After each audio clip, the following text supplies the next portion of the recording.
Samajwadi party के कार्यकर्ताओं ने किया धरना प्रदर्शन एवं 7 सूत्रीय ज्ञापन एसडीएम को सौंपा। आपको बता दें, आज शनिवार को 130 विधानसभा बीसलपुर में समाजवादी पार्टी के कार्यकर्ताओं ने एक दिवसीय धरना प्रदर्शन पीलवी रोड पर स्थित अंबेडकर पार्क में किया। इसके बाद उन्होंने मां महिम राज्यपाल महोदया उत्तर प्रदेश राजभवन लखनऊ को उप जिलाधिकारी के माध्यम से ज्ञापन सौंपा। ज्ञापन में उन्होंने आरोप लगाते हुए बताया कि क्षेत्र में बदहाल विद्युत व्यवस्था को सही किया जाए एवं अघोषित बिजली कटौती की रोकथाम की जाए। किसानों को समितियों पर खाद नहीं मिल रही है, खाद उपलब्ध कराई जाए तथा खाद की कालाबाजारी रोकी जाए। सरकार द्वारा तमाम प्राथमिक विद्यालयों को बंद कर दिया गया है, जिस कारण गरीब मजदूरों के बच्चों का भविष्य खराब हो रहा है। जल जीवन मिशन में बड़े पैमाने में भ्रष्टाचार हुआ है, पाइपलाइन टूट गई है, इससे सड़कें खुदी पड़ी हैं, जिस कारण आवागमन में काफ़ी दिक्कतें हो रही हैं, जिसकी जांच कराकर कार्रवाई की जाए। आवारा पशुओं से फसलों की बर्बादी हो रही है, यहां तक कई बार किसानों की जान भी जा चुकी है। आवारा पशुओं के झुंड घूम रहे हैं, किंतु उनकी कोई व्यवस्था नहीं की जा रही है। बीसलपुर में परिवहन विभाग की बसों का नियमित व व्यवस्थापित संचालन करवाया जाए। प्राथमिक सामुदायिक स्वास्थ्य केंद्र पर मरीजों को काफ़ी दिक्कतों का सामना करना पड़ रहा है, उनका उपचार नहीं हो पा रहा है, दवाइयाँ उपलब्ध नहीं हो पा रही हैं। ऐसी स्थिति में बदहाल व्यवस्था को सही कराया जाए, ऐसी कई मांगों को लेकर आज समाजवादी पार्टी के कार्यकर्ताओं ने धरना प्रदर्शन किया। वहीं धरना प्रदर्शन में विधानसभा अध्यक्ष शैलेश शर्मा, एडवोकेट हरिपाल सिंह लोधी, राम प्रताप गंगवार, मुक्तदिर हयात खान, गालिब अंसारी, गायत्री गंगवार, मीनाक्षी गंगवार, ध्रुव कुमार वर्मा, केदारनाथ गौतम, विनोद दिवाकर, बीडी प्रजापति, इश्तियाक मंसूरी, अमित गंगवार, मोहम्मद दानिश, अभिषेक गंगवार, हरपाल नायक, बंटी शर्मा सहित कई कार्यकर्ता मौजूद रहे। देखिए, समाजवादी पार्टी बीसलपुर विधानसभा ने जो हमारे विधानसभा की मूलभूत समस्याएं हैं, जैसे खाद की किल्लत है, समितियों पर खाद नहीं मिल रही है, तमाम प्राथमिक विद्यालय बंद कर दिए गए हैं, उसके अलावा बिजली की कटौती भयंकर तरीके से की जा रही है, परिवहन व्यवस्था बिल्कुल चौपट है, आवारा पशुओं की बहुत बड़ी समस्या है, किसानों की जान जा रही है, फसलों की बर्बादी हो रही है। इन्हीं सभी बिंदुओं को लेकर के आज समाजवादी पार्टी ने एक दिवसीय धरने का आयोजन किया है और हम लोगों का अभी यह धरना है। अगर ज़रूरत पड़ी तो हम लोग बहुत बड़ा आंदोलन भी करने के लिए बाध्य होंगे।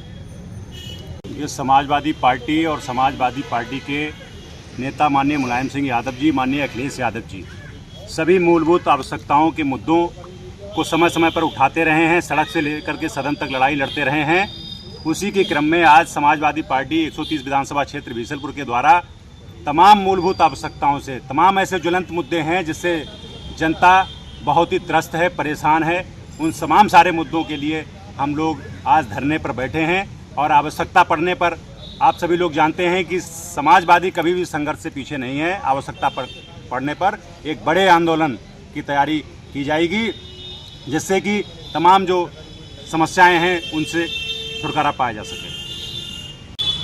समाजवादी पार्टी की तरफ से जो धरना रखा गया है आज, इसमें सबसे बड़ी समस्या जो है शिक्षा का अधिकार, जो भारतीय जनता पार्टी बच्चों से शिक्षा छीनना चाह रही है। और सबसे बड़ा मुद्दा ये है कि अगर आदमी शिक्षित हो जाएगा तो पार्टी के खिलाफ अपनी मांग करेगा, अपनी आवाज़ को बुलंद करेगा, जिससे भारतीय जनता पार्टी घबराई हुई है। वो नहीं चाहती कि आदमी शिक्षित हो। समस्याएं इतनी हैं कि देश में महिलाएं जो हैं अब अपना रुद्र रूप ले चुकी हैं और नारी शक्ति का जागरण आ रहा है। 21वीं सदी नारी सदी, और नारी जब जगती है तो देश का परिवर्तन होता है, और नारी जग चुकी है। अब देश का परिवर्तन निश्चित है और 2027 में माननीय अखिलेश यादव मुख्यमंत्री बनना निश्चित है। और जो धरना प्रदर्शन यहाँ पे किया जा रहा है वो इसलिए करा जाए कि आपने, जैसा कि अभी मेरे साथियों ने बताया, कितने मुद्दे थे, चाहे वो बिजली का मुद्दा हो, चाहे पानी का मुद्दा हो, चाहे खाद का मुद्दा हो, चाहे पढ़ाई का मुद्दा हो, और चाहे बेरोजगारी का मुद्दा है। ये मुद्दों को जब तक सरकार नहीं गहन में लेगी, जब जो नहीं रहेंगे कि जब तक ये देश का सहारा नहीं होगा। तो इस सरकार से हम लड़ना चाहते हैं। और आज हम तपती धूप में बैठे हैं, पसीना बहा रहे हैं, हम तप रहे हैं। वही इंसान तपता है जो मेहनत करता है, और हम तप रहे हैं, अपने को मजबूत कर रहे हैं। जय हिंद, जय भारत, जय समाजवादी। देखिए, समाजवादी पार्टी के जो हम लोग धरने प्रदर्शन बैठे हैं, इसके कई एक मुद्दे हैं। तो ये कि अभी जो स्कूल बंद कराए हैं तो गरीब, कितने भी गरीब हैं, बेसहारा लोग हैं, उनके बच्चे नहीं पढ़ पा रहे। 5 गांव के एक स्कूल हैं, तो कहाँ तक बच्चे ऐसे जाएंगे।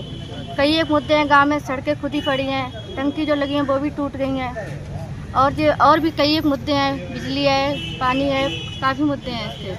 तो हम तो यही चाहेंगे कि हमारी समाजवादी पार्टी सरकार बने, 2027 में हमारे अखिलेश यादव जी मुख्यमंत्री बने। जय हिंद, जय भारत। लोग सभी समाजवादी साथी यहाँ पर कई एक मुद्दों को लेकर बैठे हैं, जैसे कि परिवहन व्यवस्था यहाँ पर बिल्कुल चौपट है, किसी भी तरह की कोई समय सारणी नहीं लगी हुई है। स्कूलों का मर्ज होना एक प्रमुख मुद्दा है, और यहाँ जो बिजली कटौती आप देख ही रहे हैं कि रात दिन में पता ही नहीं चल रहा है कि कितने घंटे लाइट आती है, कितने घंटे नहीं आती है। इन सभी मुद्दों को लेकर हम लोग यहाँ बैठे हैं, जरूरत पड़ने पर हम लोग बड़े आंदोलन के लिए भी बात करेंगे। समस्याओं से पूरा देश जानता है कि भारतीय जनता पार्टी की सरकार ने किस प्रकार से वादे किए थे कि हमने वादे किए थे कि जनता में हम क्या क्या देंगे।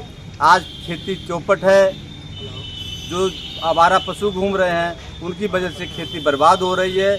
और बाबा साहब ने कहा था कि शिक्षा उस शेरनी का दूध है जो उसे पिएगा वो दहाड़ेगा, लेकिन भारतीय जनता पार्टी की सरकार ने शिक्षा एक बच्चा शिक्षित होकर देश की सेवा करता है, चाहे वो IAS बन के, चाहे बड़ा नेता बनकर, चाहे एक खिलाड़ी बनकर, तमाम। तो भारतीय जनता पार्टी की सरकार ने ऐसी नीति अपनाई तो गरीब के बच्चे जो प्राथमिक स्कूल में पढ़ते थे उन विद्यालयों को बंद करने का काम किया। तो उनको मालूम है कि ये शेरनी का दूध है, अगर इसको ज़्यादा पिलाया जाएगा तो कल ये लोग हमसे हक मांगेंगे, ये हमसे नौकरी मांगेंगे, हमसे रोज़गार मांगेंगे। तो ऐसी बहुत सारी बातें हैं। शिक्षा की व्यवस्था रही, चिकित्सा की व्यवस्था रही कि चिकित्सा के क्षेत्र में आज जो लोग अपने मरीजों की इलाज कराने जा रहे हैं, वहाँ डॉक्टर नहीं है। अगर डॉक्टर तो दवाइयाँ किसी भी अस्पताल में जाके आप देख लीजिएगा, कहीं पे दवाइयों का यानी दवाई नहीं मिल सकती है। डॉक्टर मजबूरी में पर्चा लिखते हैं कि प्राइवेट मेडिकल से दवाई खरीदी जाती है। तो ऐसी बहुत सारी समस्याएं हैं।